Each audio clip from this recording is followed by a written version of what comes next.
আচ্ছা, দীর্ঘদিন আগে এই বর্ধমান শহরে পৌরসভার তিনি তৃণমূল কংগ্রেসের কাউন্সিলর ছিলেন গৌরীশঙ্কর ভট্টাচার্য। এখন কি অবস্থা, অতীত থেকে অবস্থা ছিল, 26-এ নির্বাচন, 21-এ নির্বাচন, দল তাকে গুরুত্ব দিয়েছে কিনা, এটা গৌরীশঙ্কর ভট্টাচার্য বলতে পারবো, আমি বলতে পারবো না। আসি ডাইরেক্ট প্রশ্নে। গৌরীদা, 21 সাল 26 সাল এই নির্বাচন, আপনি এখানে কাউন্সিলর ছিলেন, আপনাকে দল সেভাবে গুরুত্ব দেয়নি। 21-এ যিনি বিধায়ক ছিলেন, কেন গুরুত্ব দেয়নি আপনাকে? দেখুন, বিধায়ক সবসময় নিজে একটা লবি নিয়ে চলার চেষ্টা করেছে এবং নিজের একটা মাসলম্যান, যাদের দিয়ে তিনি শাসন করতে পারবেন এবং পৌরসভা থেকে শুরু করে বিভিন্ন ফ্ল্যাট, জমি, বালির খাদ, বিভিন্ন জায়গায় একটা নিজের হাতে রেখে সব কাজ করা। তার বুঝতেই পারছেন, অর্থনৈতিক যে ব্যাপারটা, সেটা সবটাই নিজের হাতে রেখে কাজ করার একটা প্রবণতা ছিল। আমরা সবসময় আমরা নিজেদের ভাবধারা, নিজেদের ব্যক্তিত্ব নিয়ে আমরা চলি। কলেজ রাজনীতি করেছি, ছাত্র রাজনীতি থেকে আমরা উঠে আসা, যার জন্য কারো পদলোহন করা আমাদের পক্ষে সম্ভব নয়। সেটা হয়তো ওরা পছন্দ করেনি। দল আপনাকে সাইড করলো কবে? দল সাইড করলো সেটা আর এক ব্যাপার আছে। বলুন না, খুলে বলুন। আজকে পরিষ্কার কথা বলতে চাই, আজকে দর্শকদের সামনে, বর্তমানের মানুষের সামনে গৌরীশঙ্কর ভট্টাচার্য তার ব্যথার কথা বলুন। সত্যি কথা বলতে কি, এই তৃণমূল কংগ্রেসের জন্মলগ্নের আগে থেকে আমরা এই তৃণমূলের সাথে ছিলাম, বা কংগ্রেসের মানে মমতা বন্দ্যোপাধ্যায়ের সময় থেকে ছিলাম, মানে কংগ্রেসের যুবনেত্রী সময়, যুবনেত্রীর আগে থেকে, যখন যুবনেত্রী হয়নি তার আগে থেকেই ছিলাম। আচ্ছা, হবার পরে এখানে 1998 সালে যখন এই তৃণমূল কংগ্রেসের জন্ম হয়, তার আগে 21শে জুলাইও কিন্তু আমরা ময়দানে ছিলাম। হঠাৎ দেখা যায় যে কথাগুলো মুখে বলা হয়, কাজের ক্ষেত্রে কিন্তু তার হয় উল্টোটা। এটা কত সালে? আজকে 2026, কিন্তু ঘটনাগুলো এরকম হয়ে এসছে। মানে এই পদস্খলনটা হবে কবে থেকে হলো? 21 থেকে শুরু হলো না, 21 থেকে মোটামুটি আমরা একটা জায়গাতে, মোটামুটি তখন আমাদের ছিল বামপন্থকে পতন ঘটানো। সেটা 11 সালের কথা বলছি। 11 বলছি আমি, 2098 থেকে। আপনি অসম্মান কবে থেকে হয়েছেন বলুন? অসম্মান হয়ে গেছি আমরা 21-এর পর থেকেই। 21 আপনার বিধায়ক কে ছিল? খোকন দাস। উনি কি করতেন আগে অতীতে জানতেন? খোকন দাস একটা কয়লা গুড়ি দোকান ছিল, সেখান থেকে গুড়ি বিক্রি করতো এবং ওর অনেকগুলো ভাই আছে, ভাইপোরা আছে, তাদের নিয়ে একটা রাজনীতি করত। ওখানে যিনি কাউন্সিলর ছিলেন তার নাম হচ্ছে সুনীল সরকার। তাকে একটা বিস্তৃত একটা কেসের মধ্যে ফাঁসিয়ে দিয়ে খোকনবাবু করলেন কি, সেই জায়গাটা দখল করে নিলেন। দখল করে নেওয়ার পরে তিনি সায়েন্সা হয়ে যাওয়ার একটা জায়গায় এলেন। প্রতিনিয়ত তিনি মাসল পাওয়ার দেখিয়ে তিনি নিজের জায়গাটাকে দখল করে, একটা হেভিওয়েট নেতা, এইটাকে প্রমাণ করার সবসময় তিনি চেষ্টা করেছেন। কিন্তু প্রকৃত কি তাই? নিজের যোগ্যতা থাকতে হবে, নিজের সেই জায়গাটা আসতে হবে। সেই জায়গাটা কিন্তু আমরা 2026-এ কিন্তু সব প্রমাণ পেয়ে গেল। আচ্ছা, উনি গুলি বেচতেন, উনি সাইকেল করে যেতেন, তারপরে উনি স্করপিও, নানান গাড়ি হয়েছে, সম্পত্তি হয়েছে, সেটা আপনি ভালো জানেন। একটা মানুষের ওই দুর্দিন থেকে সুদিন কত কোটি টাকার মালিক হলে এই বৈভবতা বাড়তে পারে? সে তো আপনারা বুঝতেই পারছেন। এখন কোটি কোটি টাকা একটা মিটিং করে, যে মিটিংয়ে আমি দেখেছি, আমি প্রায় 50 বছরের রাজনীতিতে যুক্ত আছি। আমি অনেক বড় বড় নেতাকে, প্রদীপ ভট্টাচার্যকে দেখেছি, নুরুল ইসলামকে দেখেছি, তুহিন সামন্তকে দেখেছি, সাধন ঘোষকে দেখেছি, এইসব বড় বড় নেতাকে দেখেছি যে একটা মিটিং করতে গায়ের ঘাম ছুটে যেত। একে দেখলে কি মনে হতো আপনার? আমি বলছি, কিন্তু তারাও কিন্তু কন্টিনিউ এইরকম কিন্তু মিটিং করতে পারতো না। কিন্তু খোকন বাবু, তিনি এক একটা মিটিং এ যে হারে টাকা খরচা করতেন, অবাক হয়ে যাবেন। প্রতিটি মিটিং এ ভিড় করতো, বাস এক একটা ওয়ার্ডে 2, 3, 4 করে বাস দিয়ে দিত, টিফিন একটা টিফিনের দামই প্রায় 200-300 টাকা আমার টিফিন হয়ে যেত। হুম। এবং তার ফলে কি করতো মানুষ, এটা কি পৌরসভা ফান্ড থেকে আসতো নাকি তার নিজস্ব জায়গা থেকে আসতো? সেটা ওর তোলার ব্যাপার ছিল, কোথা থেকে তুলবে সেটা ওই বলতে পারবে, কারণ ও এই মানে জিনিসটা ব্যাপক তুলতো নাকি? ব্যাপকভাবে ব্যাপকভাবে করার ফলে ওর ধারে কাছে এখন কেউ আসতে মানে পারতো তুলতো না। কি বালি থেকে না আরো অন্যান্য বিষয় থেকে? শুধু বালি কেন, আচ্ছা ওর সুদের বিজনেস এক সময় ছিল শুধু। আচ্ছা আচ্ছা। তারপরে জমি দেওয়ার সংক্রান্ত ব্যাপার আছে। ফ্ল্যাটের তো যিনি চেয়ারম্যান হতেন, ওকে ছাড়া কোনো কাজ করা যেত না। হুম। এবং এই দুজন না, আরেকটা অভিযোগ গরিলা আছে, এই বর্ধমান শহরে যতগুলো ফ্ল্যাট হয়েছে প্রত্যেকটা জায়গায় নাকি তার একটা করে ফ্ল্যাট আছে, এরকম কোনো অভিযোগ আপনি পেয়েছেন? ওর অনেক ফ্ল্যাট আছে শোনা যায়, হুম কিন্তু আমি Confirm প্রমাণ দিতে পারবো না। হুম শোনা যায়, এবং ওকে ওর সঙ্গে যুক্ত না থাকলে কিন্তু ফ্ল্যাটের প্ল্যানটা পাওয়া শক্তবার ব্যাপার হয়ে যায়। এবং কোটি কোটি টাকা হুম সম্পত্তিও করে নিয়েছে। এগুলো সব তদন্ত হওয়া দরকার আছে। যে চেয়ারম্যানই আসুক না কেন, সেই চেয়ারম্যান ওকে সামনে না রেখে কাজ করতে পারতো না। কেন এত ভয় পেত? এত টাকা, তার কারণ হচ্ছে ওই 35টি ওয়ার্ডের মধ্যে প্রায় 20-25টা ওয়ার্ডের কাউন্সিলরদের বিভিন্ন ভাবে ও নিজের কাছে যুক্ত করতো। আচ্ছা, গরিলা এখন যিনি চেয়ারম্যান, কি নাম? পরেশ সরকার। উনি বলছেন যে বুলডোজার চালাবো, অবৈধ নির্মাণ ভাঙবো, বহুতল নির্মাণ ছাড়বো না। তাহলে এতদিন ঘুমাচ্ছিলেন? আপনার মনে হয়নি প্রশ্নটা? এই কথাগুলো এখন কেন বলছে সে? হুম এসব অনেক আগে বলা উচিত ছিল। হুম তিনি জেগে ঘুমায় নাকি? হুম তিনি সব জানেন। আচ্ছা তিনি চেয়ারম্যান হয়েছেন খোকন দাসকে খুশি রাখার জন্যই, আচ্ছা এবং খোকন দাস এবং ওর যোগ সাজুগি সবকিছু হচ্ছে। হুম যত ফ্ল্যাট হচ্ছে, বেআইনি যত ফ্ল্যাট থেকে শুরু করে পুকুর বোঝানো থেকে শুরু করে সবকিছু ওরা সব জানে। সবকিছু জেনেও এই ন্যাকামি করছে ওরা। এগুলো সবাই জানে, কারণ এরা নিজেরা ছাড়া হুম। কোনো কারো উপকার করেছে বলে আমার মনে হয় না। ওনার সহধর্মিনী নামে একটা বোধহয় পার্ক নাকি এটা আছে বোধহয়, পদ্মশ্রী ক্লাবে একটা পার্ক উনি করেছেন। এটা করা যায়? সেটা করা যায় কিনা আমি বলতো, ক্লাব কর্তৃপক্ষ যদি ঠিক আছে। পরামর্শ দিয়ে থাকে নিশ্চয়, বা বেশ। পারমিশন দিয়ে থাকে নিশ্চয়। তাহলে বর্ধমান পৌরসভা প্ল্যান সেকশন যেখানে প্ল্যান দেয়, তারা যে ডিপার্টমেন্টের লোকেরা কর্মচারীরা কাজে তো ভয়ে থাকতো নিশ্চয়ই। কেন, কারণটা কি? কেউ কোনো করতে পারতো না, কারণ আমি দেখেছি তখন যিনি নাকি ইঞ্জিনিয়ারের দায়িত্ব ছিলেন, হুম সেই দায়িত্ব তিনি একবার বাধা দিয়েছিলেন কতগুলো কাজের মধ্যে। হুম পরে তাকে সে এমন চামকে করলো, পরবর্তী তাকে সরিয়ে দিয়ে অন্য একজনকে করলেন ইঞ্জিনিয়ার। হুম তো এই সমস্ত ব্যাপারের জন্য পৌর কর্মচারী যারা ছিলেন হুম তারাও সন্তুষ্ট থাকতো। তারা নিজেদের কাজটা ঠিক মতো করতো, তারা ঠিক মতো পারতো না বিভিন্ন ভাবে। এই তাপস মাকড়কেও তো নানাভাবে তাকে ব্যতিব্যস্ত করেছে। ব্যতিব্যস্ত করার পরে যেহেতু সে সিপিএম এর আমল থেকে এখান থেকে আছে, কিন্তু আইনটা ভালো করে জানে, আইনটা ভালো করে সে জানে। কিন্তু তাপস মাকড়ের সম্পর্কে আজকে বিজেপি প্রেস কনফারেন্স করেছে, বলেছে 50 থেকে 60 কোটি টাকার মালিক। তুমি এরা কে কোথা থেকে কি করছে? এটা পাওয়া হকদার, তাদেরকে পৌরসভা থেকে বার করে দেওয়া হয়েছে, সেখানে পছন্দের লোকদেরকে চাকরি দেওয়া হয়েছে, জানেন আপনি? শুনুন, এই ব্যাপারগুলো মানে নিরপেক্ষতা, রাজনীতির ঊর্ধ্বে উঠে প্রশাসন, কিন্তু আমরা বামপন্থের আমলে প্রথম দিকে কয়েকটা দিন দেখেছিলাম, কয়েকটা বছর, 2-1 বছর।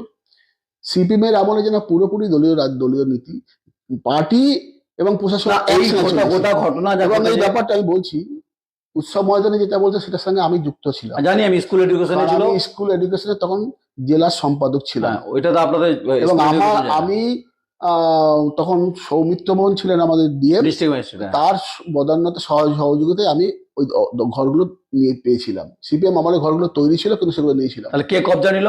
কিন্তু সেই ঘরটাকেও সম্পূর্ণ কবজা করার জন্য ওই অঞ্চলের 35 নম্বরের কাউন্সিলর সনদ বক্সি সে ওইটা দখল করে নিয়ে কজন আগে তার বাড়ি ভাঙচুর হয়ে, জানেন তো? স্বাভাবিক, আচ্ছা। এটা হওয়া স্বাভাবিক, একটু স্বাভাবিক। কিন্তু তার পাশে দেখতে পেয়েছেন যে আমরা যে জায়গাটাতে একটা স্টেডিয়াম, একটা ইনডোর স্টেডিয়াম, ভলিবল, ওই ব্যাডমিন্টন, এই খেলার জন্য একটা জায়গা আমাদের তৈরি হয়েছিল। হঠাৎ তিনি করলেন কি, পরেশ সরকারের বদান্যতায়, পরেশবাবু চেয়ারম্যান, আমি পরেশবাবুকে বলেছিলাম যে আপনি এটা আপনাদের জায়গা নয়, এটা হুম এটা স্পোর্টস, আমাদের ডিস্ট্রিক্ট স্কুল স্পোর্টস অ্যাসোসিয়েশনের জায়গাটা হুম একদম বিকাশ ভবনে দলিলপত্র সব দেওয়া আছে। আপনি এটা করবেন না, উনি আমাদের কথা পাত্তা দেননি, কারণ উনি সব শোনেন। হুম শোনার পরে কিন্তু তিনি নিজের কাজটা নিজে করেন, কাউকে কিন্তু কোনো দেন না। আমি দেখতে পেয়েছি, কারণ যেখানে না সহজ কিছু আছে, কিছু লাভ আছে, সেখানে তিনি তার কাজগুলো করেন। কদিন আগে আমি আর একটা বলছি শুনুন, তার পাশেই দেখবেন অনেকগুলো দোকান হয়েছে, যে একদম ড্রেনের উপরে দোকানগুলো হয়েছে। হুম। সেই দোকানগুলোকে বেশ লাখ লাখ টাকা কে করেছে? ওখানে সনদ বক্সি, আমি পয়সা রকম না জানা কথা বলবো না, তিনি নিশ্চয়ই জানেন, তিনিও করেছেন না জানার মধ্যে। মানে ঠাকুর ঘরে গিয়ে আমি কলা খাইনি। খাইনি, এবং এমএলএ তো আছেনই। এদের ভাগ বাটোয়ারা এই সমস্ত কাজ, মানে পুরো নেক্সাস চলতো নাকি? একদম চলছে। কোনো এরা সব ভাগ বাটোয়ারা করে চলতো, কারণ পরশাকা জানেন যে আমি খোকনকে চটালে আমি কাজ করতে পারবো না, অর্থাৎ খোকন তুইও থাক আমিও থাকি, হুম। এই দুজনের যৌথ করে দে মা লুটে পুটে খাই নাকি? করে দেয়, আমার লুটে পুটে খাই, এই ছিল ওদের মধ্যে সবকিছু। আচ্ছা, আপনি একজন প্রাক্তন কাউন্সিলর, এখন জানি না দলটা আপনি কিভাবে দেখছেন, এই গোটা দুর্নীতি যা হয়েছে, আপনি যা বললেন চেয়ারম্যান এবং হচ্ছে প্রাক্তন বিধায়ক এবং কাউন্সিলরদের দুর্নীতির তথ্য ওপেন করার জন্য কি আপনি দাবি করবেন বিজেপিকে? তথ্যটা ওপেন কথা করা তো উচিত, তো আমি তো মনে করি তাই। এখানকার বিধায়িকা মৌমিতা বিশ্বাসকে আপনি হ্যাঁ। দাবি করবেন, আবেদন করবেন যে আপনার এই শ্বেতপত্র প্রকাশ করার দাবি করুন এবং বলবেন আপনি? শুনুন, অন্যায় যা হয়েছে সেই অন্যায়ের তদন্ত হোক, এটা আমি তো নিশ্চয়ই বলবো এবং চাইবো আমি। কারণ এই 35টা ওয়ার্ডের মনে হয় পুকুর আর একটা বাকি নেই, সব পুকুরগুলো প্রায় ভরাট হয়ে গেছে। বাঁকাটা তো ভরে বাঁকার অর্ধেকটা ভরাট হয়ে গেছে, বাঁকা। হুম এই সমস্ত করে কমে খেয়ে দিয়েছে, কেউ কেউ বলতে গেলে তাদেরকে নানা রকমের অত্যাচার হয়েছে তাদের। হুম। আজকে তারা পালিয়ে বেড়াচ্ছে। কেন তারা পালিয়ে বেড়াচ্ছে? হ্যাঁ, আপনি ভালো বললেন। পালিয়ে বেড়াচ্ছে কারণ তারা, না, আপনি এটা এমন পয়েন্টটা দিলেন। আচ্ছা, সবাই যারা পালিয়ে বেড়াচ্ছে, প্রাক্তন বিধায়ক থেকে শুরু করে কাউন্সিলরের মোটামুটি ঘর ছেড়ে দিয়েছে, ঘরমুখো নেই। আচ্ছা, আপনি তো প্রাক্তন কাউন্সিলর, আপনি তো তৃণমূল কংগ্রেস করতেন এবং আপনি এখনো করেন নিশ্চয়ই, এবং আপনার এই দল সম্পর্কে আপনার কিছু মন্তব্য থাকতে পারে, বক্তব্য থাকতে পারে, কিন্তু আপনি তো ঘর ছাড়া হননি। দেখুন, আমি ৭৭ সাল থেকে সিপিএম থেকে শুরু করে সিপিএম থেকে শুরু করে তারপরে এলো তৃণমূল কংগ্রেস এই শুরু করেছে। এই যে প্রায় 50টি বছর মানুষের সাথে সবসময় থেকেছি। কিন্তু আপনার এই লাইভে, বলি আপনার এই লাইভের পরে হয়তো বলবে আপনার সম্পর্কে যে গৌরীশঙ্কর ভট্টাচার্য কি সাধু। আচ্ছা, যদি বলে সাধু, তাহলে আপনি বাড়িতে আছেন কি করে? আপনার ভারতীয় জনতা পার্টিতে আপনাকে বাড়ি ছাড়া করেনি তো আপনাকে? সেটাই তো কথা হচ্ছে, যে আমার 14 নম্বর ওয়ার্ডে আমি যখন দাঁড়িয়েছিলাম, 5টা নির্বাচন হয়েছিল, 5টাতেই জিতেছিলাম। আমার হাত থেকে প্রায় 15-20টা চাকরি হয়েছে। চাকরি কেউ যদি বলতে পারে যে 5টা টাকা কি একটা মিষ্টি কারো কাছ থেকে খেয়েছি, আপনি যা বলবেন তাই আমি শুনে নেব। আবার একটি কথা জেনে রাখুন, এই যে আবাসন বাড়ি থেকে শুরু করে যেগুলো সব তৈরি হয়েছে, সব কিন্তু এগুলো কিন্তু প্রতিটি ক্ষেত্রে যে দুর্নীতি যে বিশাল আকার ধারণ করেছে, এবং কাউন্সিলর থেকে শুরু করে এলাকার যে তৃণমূলের জল্লাদেরা, তারা যেভাবে লুটপাট করেছে, আজকে তারা ঘরে থাকতে পারছে না, তারা পালিয়ে বেড়াচ্ছে। আমি তো সবার সামনে ঘুরছি, আমি তো ওয়ার্ডেও যাচ্ছি, আমার নিজের ওয়ার্ড হচ্ছে 13, আমি 14 দাঁড়িয়েছিলাম, 14 সকলের সঙ্গে আমার যোগাযোগ হচ্ছে, সবসময় যাচ্ছি। 13 নম্বর সকলের সঙ্গে আমার যোগাযোগ সবকিছু আছে। আমাকে থেকে না, কখনই করেনি, কারণ ওরা আমাকে চেনে। বিজেপির যারা নাকি আছে তারা সবাই আমাকে চেনে, তাদের সঙ্গে আমার সদ্ভাব সবসময়ই আছে।